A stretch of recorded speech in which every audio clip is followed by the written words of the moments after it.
want to talk about our opponent.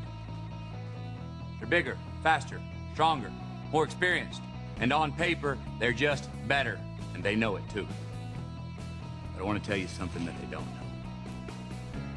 They don't know your heart.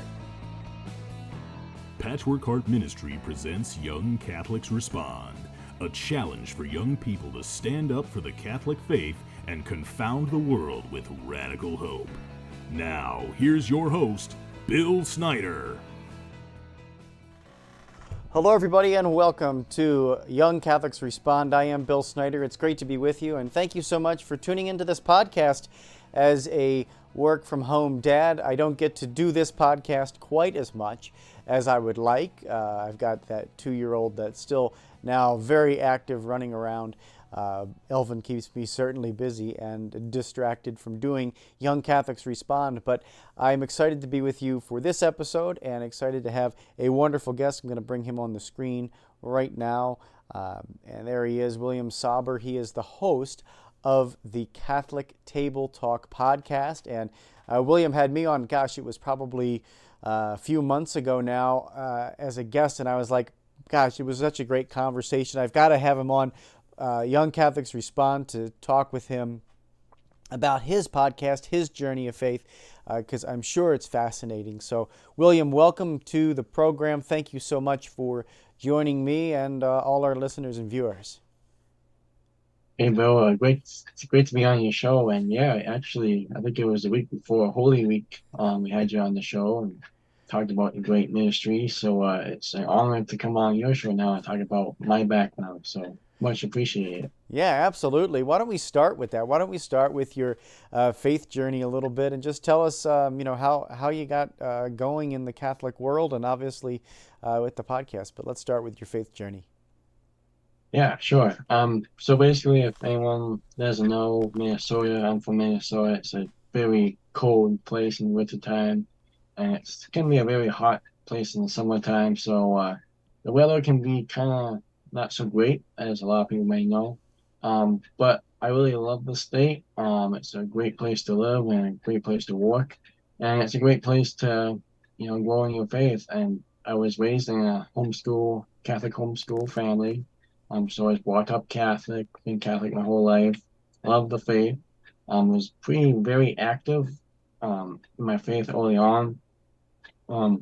Basically really started at the Mass, just really paying attention at the Mass when I was, before I received my first Holy Communion. Really was fascinated of how, the Mass was, how it went, and just had the mystery of it and everything. It was really fascinating to me. And so, the Mass was a big impact on my early childhood education of the Catholic faith. And also just being, like I said, being homeschooled, just having that mom time. She was working away from home, but she still had enough time to teach us during the homeschooling hours. And just having that half an hour or so a day of, studying and learning about the Catholic faith. For me, it was probably it's probably my second least favorite time of the day for school. But as I continued to grow and understood it more, I didn't really mind it too much. It was like, hey, this is pretty cool. And the Mass really helped out a lot. So just growing up, we lived on a family ranch. Now it's kind of downsized a little bit. But we were very active in 4-H and FFA. So we don't really go to weekday Mass that often. So people say, "Well, you're a podcast host, you must be a saint." I'm like, "Well, I'm not a saint. I'm a sinner just like everyone else." I struggle to get to weekday Mass, go to confession as often as we can. But yeah, so we stayed busy when we were younger, but again, just kind of going back to the Mass, it kind of really kept me in the Catholic faith loop, as so to say, just growing up. And then really started out with being an altar server at our church, beautiful church in St. Michael's Church in Motley, Minnesota. If you've ever been there, great place. And same thing, I was a little bashful, didn't start serving until like 2 years after I signed up to serve. Before they say, you gotta serve or I take you off the list. And same thing, just learning from the different priests. I think I had like four priests I learned from when I started to when I kind of ended after serving. So learning from them about the mass, learning from them about just the whole, learn about the Catholic faith, I should say, from them as well. And basically, ever since I can remember, I thought about being a Catholic priest. My brother Sam and I, who's there on my show, um, he was a deacon, I was a priest in my mom and daddy's bedroom as we did the mass for stuffed animals. If there was a family favorite pet that died, we had a funeral mass for them. It might sound a little strange, but we certainly did. Every time a chicken or a rabbit passed away, we had that died, we had to have a funeral mass for them. Um, so yeah, I mean, basically everything sounds like I'm gonna be a priest. Not a priest yet. Maybe that's God's calling a little bit later. But so basically going through high school, still stayed homeschooled. I played baseball at a public school. I continued 4-H and FFA. So again, I'm active in the faith, but not as much as I could be. Other families I know that are more active. But really, it kind of changed during confirmation season, and it was kind of the confirmation kind of hit me like, okay, this is real now. You are, Catholic adult, you're a true disciple of Jesus. You got to act like it. Um, and basically the same thing though from confirmation class. It was kind of like, okay, whatever. It's Catholic faith. It's cool. It's cool one. But after confirmation is really when it hit me like, wow, this is a very very awesome faith that we have that Jesus Christ gave to us, His church, and I can't take it for granted. And of course, COVID when that came, again, kind of taking the Eucharist for granted.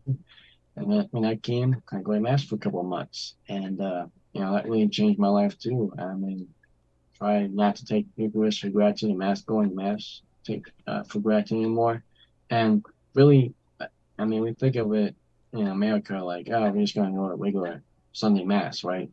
But from all around the world, Catholics are being persecuted for trying just to practice the faith. Yeah. And we are like, oh, we're just going to go to mass.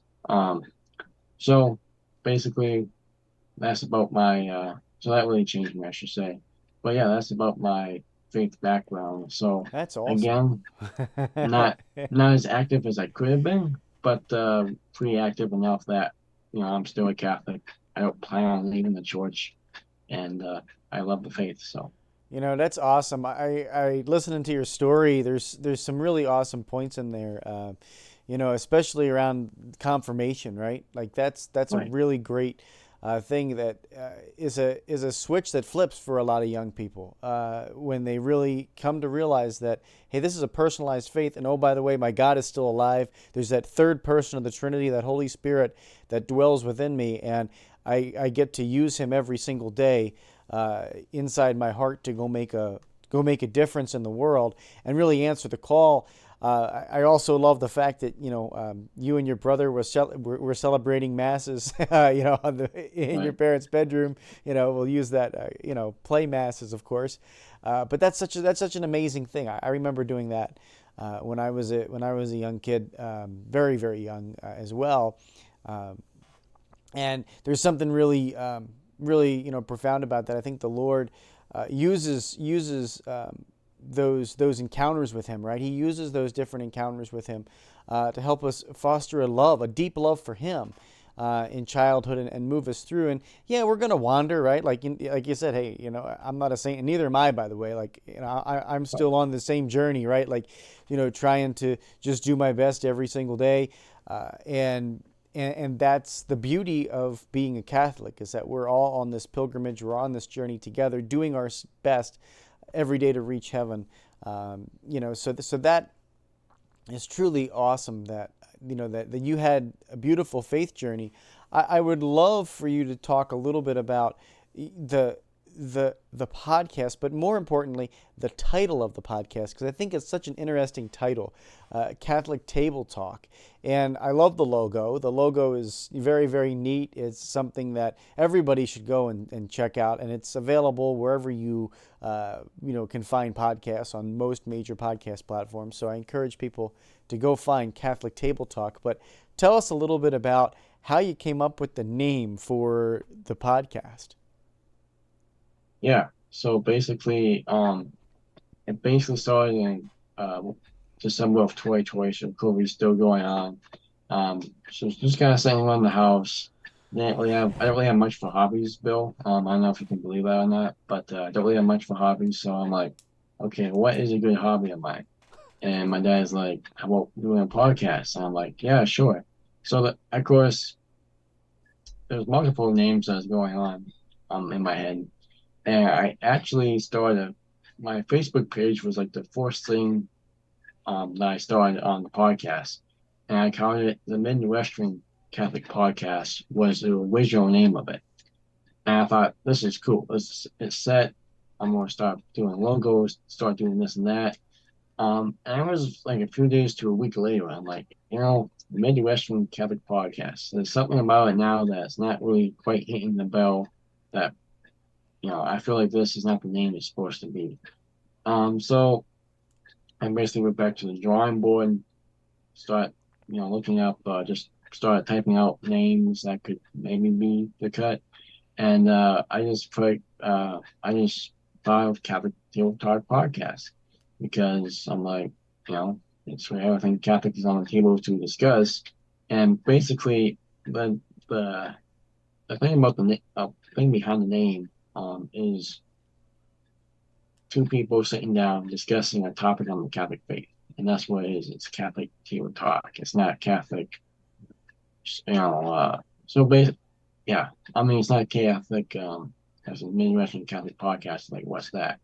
It's like let's think of it at a coffee shop. It's two guys or two women, or one woman, one man sitting at a table discussing the Catholic faith, and so that's how Catholic Table Talk came to be, the name. And the logo, I basically just kind of use a couple one site that I use, and basically same thing. I came up with the logo, thought this is great. It's actually on the first few episodes, a thumbnail. You can still see it. That's my old logo. And then I'm like, this is not as good as it could be. So I went back to the drawing board again and changed it, and basically got immediate feedback of saying, "Wow, this is way more professional. We love the logo. This is great. I'm glad you changed it." And I still have it to this day. So that's a good logo, I think. But yeah, so that's how it came to be. Yeah, and I love how you just said, this is like people sitting around a coffee shop at a table having a conversation about the Catholic faith, because there are so many different podcasts out there that come from a top-down approach, right? Like, hey, we're going to teach you something now. We're going to, do this from a position of authority on a topic or whatever, in the church. And there's so many different podcasts out there, right? I mean, and then you want to narrow it down to Christian or then Catholic. I mean, there are so many different podcasts out there. And what, people can tune into or want to tune into can be varying. But I like that approach because that's the kind of approach I like to take on my programs. And it's very conversational. We're in the trenches together, right? We're not all saints. We're just, working our way toward heaven, and we're imperfect people, and so that to me is hits home for me. I enjoy listening to your podcast. I enjoy watching your podcast because it's conversational, it's relaxed, and it's not something that is just going to be bashing people over the head with a Bible kind of approach. And but at the same time, you do an amazing job because you have some incredible guests, and of course you talk about some interesting topics, some difficult topics, right? I mean, you've had some, amazing shows that delve into some really maybe uncomfortable topics for people, but you do it in such a relaxed and and easy way that that you actually learn, in my opinion. You actually learn. So maybe talk a little bit about some of the guests you've had, and not only that, but some of the topics that you've enjoyed, fleshing out over the cup of coffee at the table. Sure. Yeah. And I mean, first thing, Bill, I mean, I think you might know from just hosting a podcast yourself that it might look relaxing, it might sound relaxing, but for as a host, getting it together, getting ready for it, might not be really relaxing. But thank you for your feedback. It's really helps me to relax more. So yeah, topics and speakers I had on the show. So basically, just a little bit starting at the starting point. So when I started the show, I'm like, I want to have like the first 5 episodes, it was just me. Nothing wrong with that, right? I mean, it's totally fine. But really, 4 or 5 episodes in, I'm like, this is for me and a guest, or 2 guests, or 3 guests. It's not just about me. It's not just about because there's so many more people out there who know so much more about the faith than I do. And when I do the show by myself, I usually find a couple of articles about a topic that I want to do, and I just kind of read from those topics, take the main takeaways from them, and then move on with that.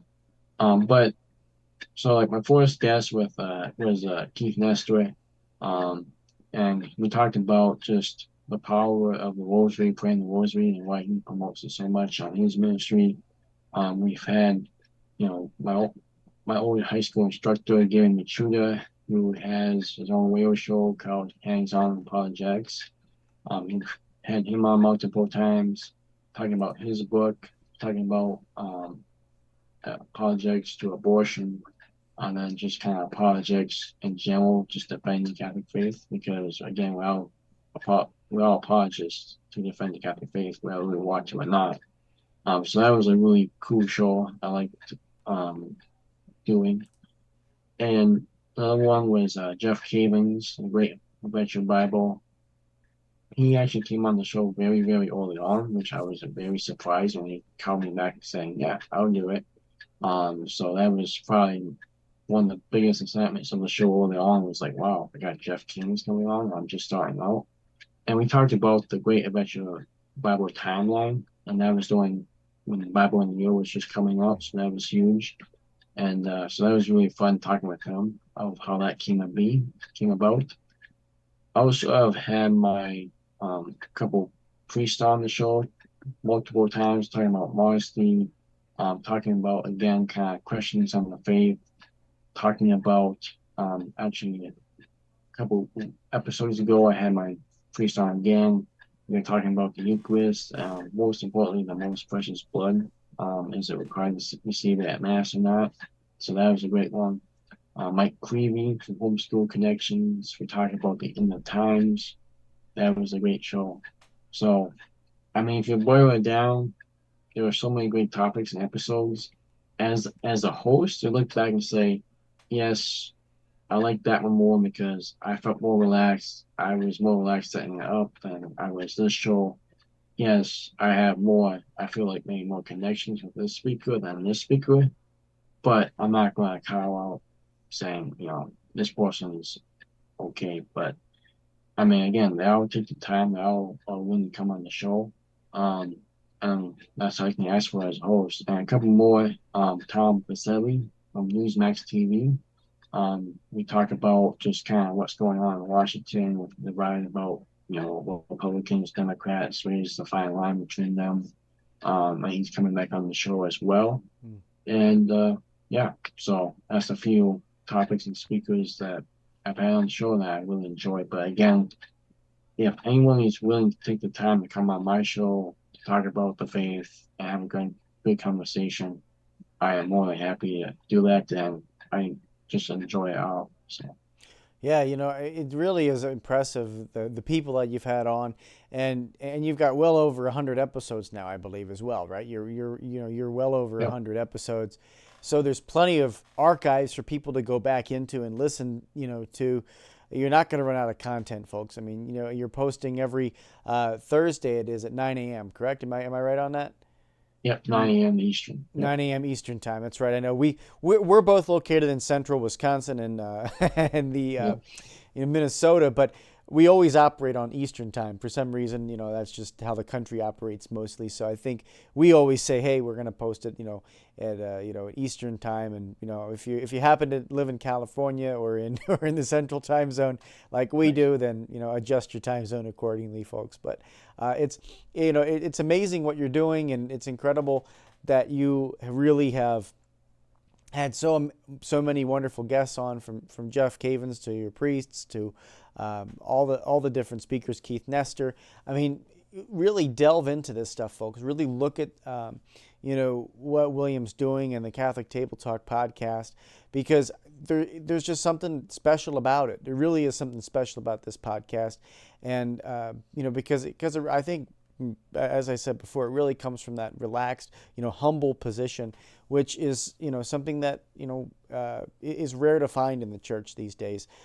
So really take a look at William's podcast. But William, anything else? I know you are just kind of wrapping up the program. So tell me a little bit about, anything that you want to give the plug for. Tell people how they can find it. Get in touch with you too. I'm sure there's plenty of people that are watching this that would love to get in touch with you, be a guest or whatever. So give us your plug for, how people can interact with the show, interact with you, and all that good stuff. Yeah, sure, absolutely. And first of all, I mean, like I always tell my, new listeners, new friends and family, I'm not super tech, big tech guy, so the podcast is sometimes not professional in terms of a regular podcast. Like you might get out of a podcast, but the content is very, very good. I still have my mess ups that I don't edit out, do it. So again, I'm doing better than I was before. But I have a couple hiccups. It's totally, I guess it's totally natural. I guess it's unedited. So yeah, just getting a hold of me. Again, like Bill said in the introduction, we find it on most podcast platforms. Um, Facebook, we have episodes on there as well. YouTube, we have a YouTube channel. Instagram page, we have Instagram. Again, it's iHeartRadio, Google Podcast, Spotify, Anchor. Basically, a majority of the biggest podcast platforms we are on. We're not on Google or Apple yet, but we're trying to. And getting hold of me is catholictt@gmail.com. Again, it's Catholic with 2 T's at gmail.com. It's probably the fastest and easiest way to get a hold of me if you want to come on the show. If you have concerns about the show, that's probably the easiest and fastest way to get a hold of me. In terms of just the platforms, I try to do stuff a little bit different on each platform. So try to follow all the platforms because they are all different, uniquely, I should say, of how I do stuff on there. So again, try to follow us on all the platforms. And yeah, I mean, we try to have speakers on as often as we can. It really helps me. It really helps the speakers, like Phil's ministry. He came on, and a lot more people were talking about his work, and I even told my pastor about it. So yeah, if you're willing to come on the show, love to hear from you. If you just wanted to reach out and say, hey, I saw you on Bill's podcast, we'd love to hear that as well. And again, it's Catholic Table Talk Podcast. You can find it on most podcast platforms. And again, love to have you on if you will. Awesome, man. Hey, we have to have you back on this program because I'm sure there's so much more to talk about too. I mean, you got great stuff going on. I again encourage everybody to reach out to you, William, at your website and I'm sorry, not your website, your email, catholictt@gmail.com. and then, of course, anywhere that podcasts can be found, pretty much is where that'll be. And I know I watch you a lot on YouTube. The video podcasting really has come a long way, hasn't it? Like it's just like this is the new thing, to have the video and the audio side by side, and all these different platforms. But it's wonderful to be with you tonight, William. Thank you so much for being here, and keep up the great work in the church that you're doing, man. It's just so impressive that we need more and more young people doing this stuff. You're certainly answering the call of this program, which I always like to say is a imperative and declarative statement. Young Catholics respond, right? It's an imperative to go out there and respond to the culture that we live in with gentleness, humility, and truth. And so you're doing that. Thanks for answering the call for young people and standing up for the Catholic faith, man. It's just great to have you on the program. We'll certainly have you back. Yeah, we'd love to come back on the show, Bill. Thanks for having me. Thanks for all that you do with your ministry. And plus, you're always welcome back on my show anytime. Just email me. Also, for everyone listening, I always like to say, ending the show for my show, my little wrap up, and stay in the state of grace. Make it to the sacraments as often as possible. Keep the faith, spread the faith, because we're not supposed to live the faith lying down. So, I'm doing the podcast. That's just a little bit of what I'm doing. You can do a lot in your life too if you just have the confidence and trust the Lord. So, amen, dude. Amen. And as I always say on my program to wrap things up, I always say, may God bless you, your families, and keep beating to those Catholic hearts. Once again, William Sauber, thank you so much for being on the program, and we'll see you real soon. To everybody else, thank you for tuning in, and don't forget to follow, friend, and like us on social media. Thanks.